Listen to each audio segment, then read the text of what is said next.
Have you ever been given advice that was objectively good? A productivity system, a morning routine, or just like a push through type of pep talk?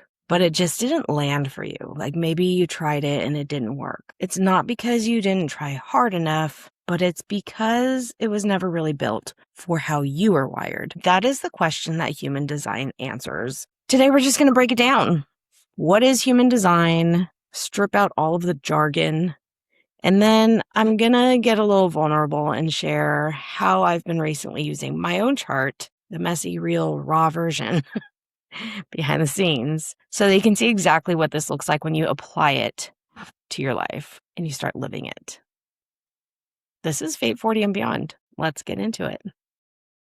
Welcome back to the show. This is Fate 40 and Beyond. I'm Jen, your host. We are the show where midlife gets real, gets honest, and just doesn't hold back. So this is a space where we talk about all of the parts of the second half of life that nobody handed you the manual for. The reinvention, the new identities, the stuff that surfaces when all of the life noise finally quiets down a little bit. That's what we do. Today's episode is one that I hope that you will take and learn and start investigating on your own, because there is a lot to human design, and that doesn't mean that it's not applicable or that it's something that requires a certification to use. You can absolutely learn about it on your own. There's just only so much time here, and I can only cover the basics. I'm also going to share how I've been applying it in my life, and stick around because I'm going to tell you exactly why this system is directly changing how this show gets made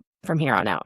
So let's start with the basics, because a lot of people hear human design and assume that it's astrology wrapped up in a new package and giving you all of the same information. Now, I'm a huge fan of astrology. I always have been. I remember middle school type age learning about astrology and just feeling seen. So take that and amplify it again. And that's what you get with human design. So it's not astrology with a new coat of paint, but astrology is one of the ingredients in human design. Human design is a synthesis system. It was channeled, and that's the word that the founder uses, in 1987. So it's still relatively new. It pulls from 4 traditions: Western astrology, the I Ching, the Kabbalistic tree of life, and the chakra system from the Hindu Brahmanic tradition. And I don't know if I'm saying that right. Forgive me if I'm not. But whether or not you believe in the origin story, what matters practically is this. It takes your exact birth date, time, and location, the same inputs as a natal chart.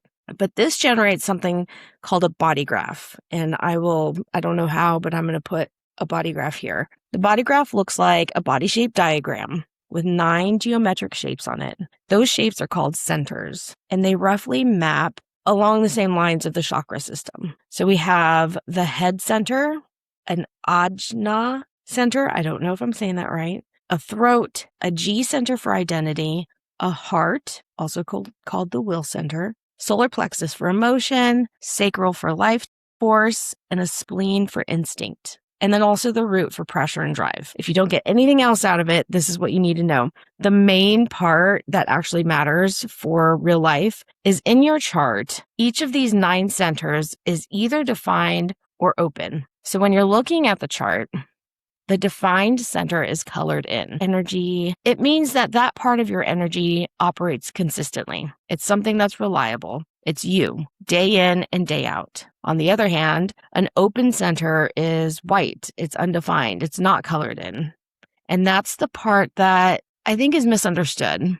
An open center is not weakness. It's where you're designed to take in and amplify the energy of other people around you. It's basically your area of wisdom, precisely because you're not fixed there. You can see all the ways that energy shows up, because you're not locked into just one way of running it. The problem is most of us grow up in a world that doesn't teach us this distinction. So we grow up absorbing other people's emotions, their fears, their opinions, all through those open centers. And then we end up thinking that those are ours. We build entire identities, sometimes entire careers, around energy that was never actually native to us.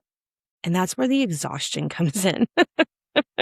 And I think we all know what that feels like. It comes from not doing too much, but it's almost like running an Android operating system on an iPhone phone. Like, it just does not work. It's not compatible. It's running on energy that's not yours to run on. That's the basics of the whole system of human design. Defined centers show you who you are consistently. Open centers show where you're wise, but also where you're vulnerable to that conditioning. Everything else in human design, the types, authorities, profiles, it's just more detailed language for describing the specific pattern those definitions create in you. The more you learn about human design and the more you read about it, the more you see it online, you'll hear about your type.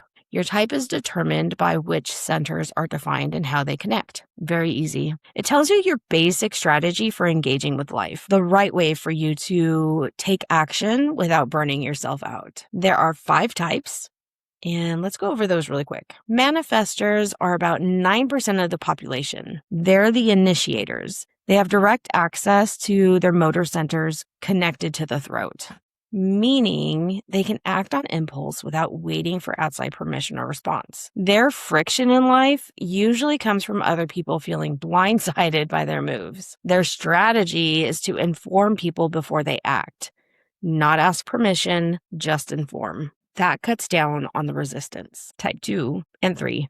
Generators and manifesting generators. Together, they make up 70% of the population. So if you're listening to this, statistically, you're probably one of those 2.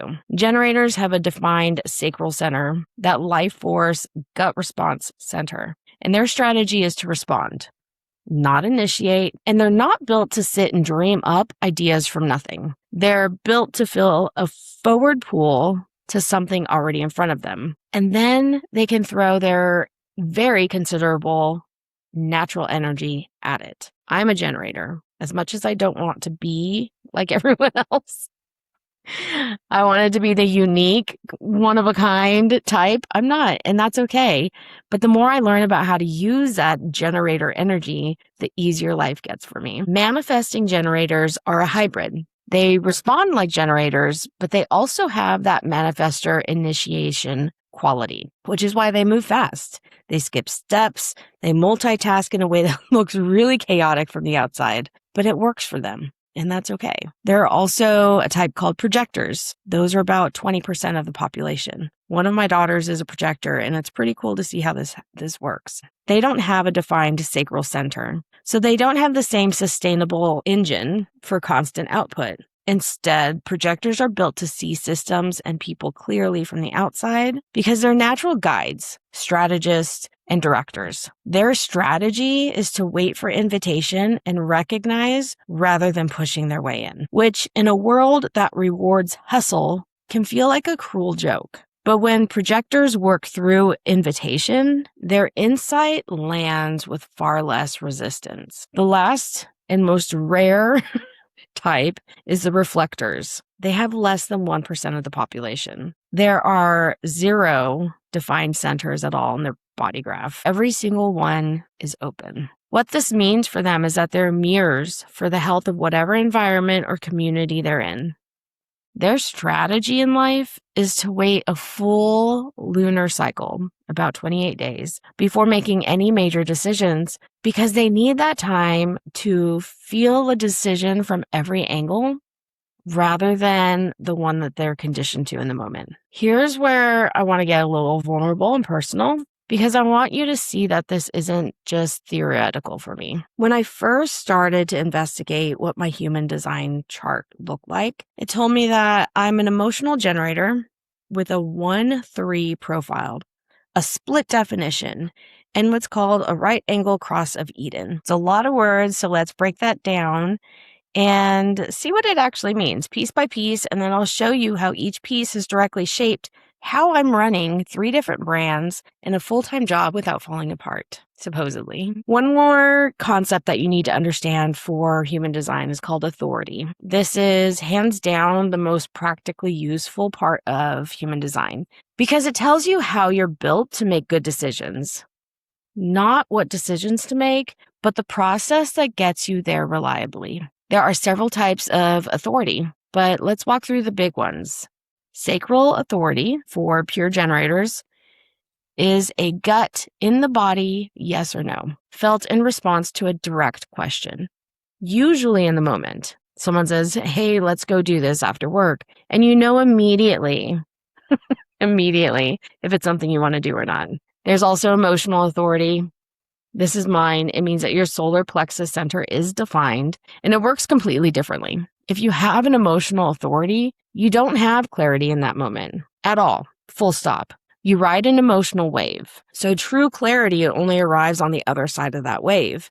After that high has passed and the low has passed, somewhere in the neutral middle, which means the cultural instinct to trust your gut and decide immediately is actually the worst possible advice for someone with my emotional authority. My job is to wait it out, to trust after the emotional peak and low has happened. I've learned in this research that I need to tell people, I'll get back to you in a couple of days when they ask for something. And if I still feel that yes, then that means that I really wanted it and it's okay to move forward with it. If I, 2 days down the road, realize that that's not something I want to do, can you imagine?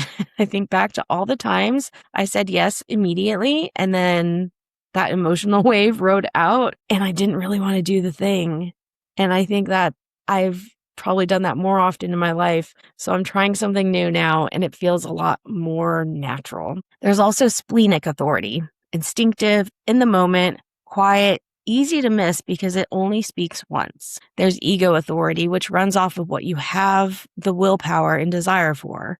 And then there's self-projected authority, where clarity comes from hearing yourself talk it out loud to someone else. People have to talk to work through stuff. So knowing your authority is the single fastest way to stop making decisions that look right on paper but feel wrong in your life. Once I understood my authority, it was easier to start acting appropriately. So now let's pull it all together using me as your case study. I'm an emotional generator, right? So the sacral is defined and I have that sustainable generator engine. I'm built to do a lot and to do it for a long time, but only if it's the right thing for me. Because my solar plexus is also defined, that sacral response gets filtered through an emotional wave. So my strategy is layered. Respond to what's in front of me and then wait for emotional clarity before committing. Let's talk about that profile. What's a 1-3 profile? There's multiple different number profiles, but let's talk about mine. The profile is about your role and your learning style. It's based on the different lines in the chart. So a 1 line is the investigator, someone who needs a solid foundation of knowledge before they secure moving forward. The 3 line is the martyr, though I think I prefer maybe like the experimenter. Someone who learns through trial, error, and direct experience, not just theory. Put those together, and I'm someone who needs both deep research and the willingness to try things that don't work. And let me tell you, in my life, there have been plenty of things that don't work. So that's why I can't just read a business book and implement it word for word flawlessly. I have to try it. I have to get it wrong, readjust, and then try it again. And it used to feel like failure to me. But now that I know that it's literally how my profile learns, I'm a little bit more forgiving with that. All of the times I've had to start and stop over in my life. And let me tell you, there have been probably millions in my lifetime. I can be a little bit more gentle with myself, and it's okay.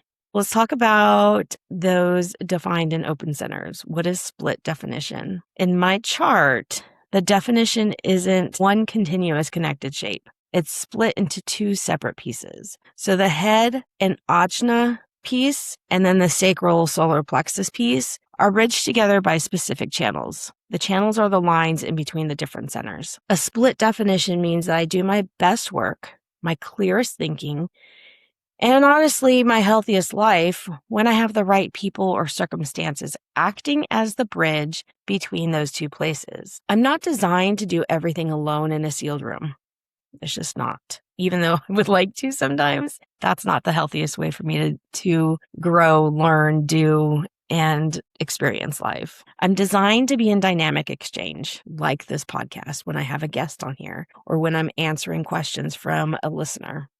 That's just, I'm responding to stuff. And then I also mentioned the right angle cross of Eden. Like, that sounds so abstract. Let's see what that's about. Your cross describes a broader life theme drawn from 4 specific gates. So let's not worry about like the super detailed gate level mechanics right now. If I need to do more on this another episode, I will. But the Cross of Eden theme centers on abundance, provision, and the discovery that true fullness comes through direct personal experience and relationship, not abstract theories. So now let's look at how all 4 of those pieces point toward the exact same conclusion. I'm not built to sit alone and generate ideas from nothing. I'm built to respond to what's already in front of me, a listener's question, an experience, a real exchange, and then let it move through an emotional wave. And only then I know what's true and what's next for me. That mechanical fact, sitting quietly packed into my little body graph, is the actual origin of my motto, my mantra for my businesses. I help people find their way back to who they truly are. It's not a slogan. It's not something I just like poof came up with. It's a description of what happens every time I follow my actual design instead of overriding it. That's why my tarot card readings with clients feel so dynamic. It's why my mediumship sessions are just amazingly, I don't want to say dead on, but like helpful. It's why my clients walk away from those with clarity and confirmation. I want to talk about why this has impacted my show, this podcast. If you've followed the show at all, you know that I do mini episodes. I've leaned on me generating a topic by myself every single time. And as we just went over, that structurally has been fighting my design the entire time. I'm not a manifester. I can't just come up with these ideas and like move forward on them. It has felt like so much resistance every time I've done that. And those episodes have not done as well as the guest episodes. Now I know why. I don't have unlimited energy to originate content out of thin air on a schedule. So as a generator, I need something real to respond to. So here's what's changing. It's not anything huge. I'm still doing the mini episodes, and I love to hit different topics that are useful, educational, and applicable to life. But going forward, those mini episodes are going to be shifting. I want to build a rotation completely around response instead of origination. So first, I want to invite you to let me know what topics you want to hear. These are more like listener questions. You send me what is actually coming to life for you right now.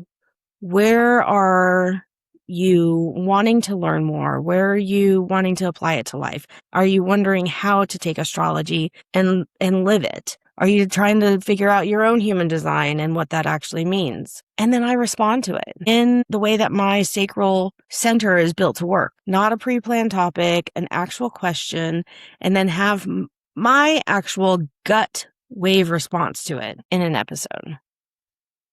I'm also considering having guest co-hosts rotating in.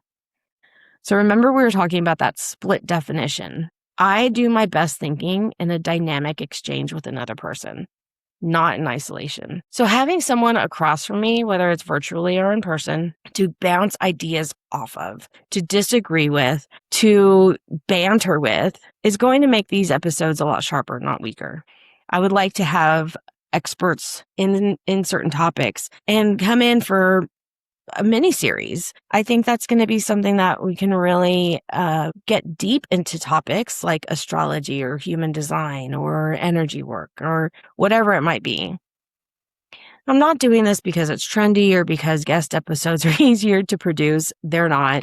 But I'm doing it because it's structurally correct for how I'm wired. And because this whole episode has shown you the proof of concept. If a system can accurately predict that isolation and cold topic generation would burn me out, and the connection and response would make the work better or easier, I'd be a little bit of a hypocrite if I didn't actually listen to that. So let's see. If any of this has landed for you, your homework is simple. Go find your own chart. You need your birth date, birth time, and birth location. There are multiple sites out there, but I'll add in the one that I typically use in the show notes, mybodygraph.com. It's generated for free. You can look at your type, look at your authority. Those two pieces alone will change how you make decisions almost immediately. There are plenty of people out there who also do whole readings.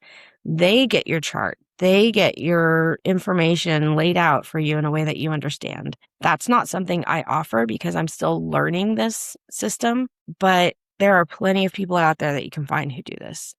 So that is Human Design 101, and it's a little bit of human design lived out loud. You can see how it's actually applicable. I hope you enjoyed it. It's something that I'm still deep diving into and want to learn so much more. I'm almost considering creating flashcards for myself so that I can start to learn more about these parts of the chart and not have to look it up and reference every time. It's just, I think it's so fascinating how accurate it is, and I'm barely dipping my toe in the water. It's just cool. So from here on out, send me your questions for the next mini episode. I want to know what's going on in your life. What do you need to learn about? What do you need to find out how to apply it to life? All things woo, all things related to tarot, psychic abilities, mediumship, the whole 9 yards, past life regression. Those are my favorite topics that I know well. But also, human design, astrology. There's just so many things out there, energy work. It's so cool that we get to learn about this stuff so widely now, and I love sharing that information. So send me your questions. I think I'm going to set up a page on the website that will allow you to submit questions about topics you want on here. I'll add that probably in the show notes a little later. But until next time, this is Fate 40 and Beyond. If you like what you heard, go ahead and subscribe, share it with a friend, whatever it is that you can do. Comment below if you know your type, because I'm really curious. And catch you next time.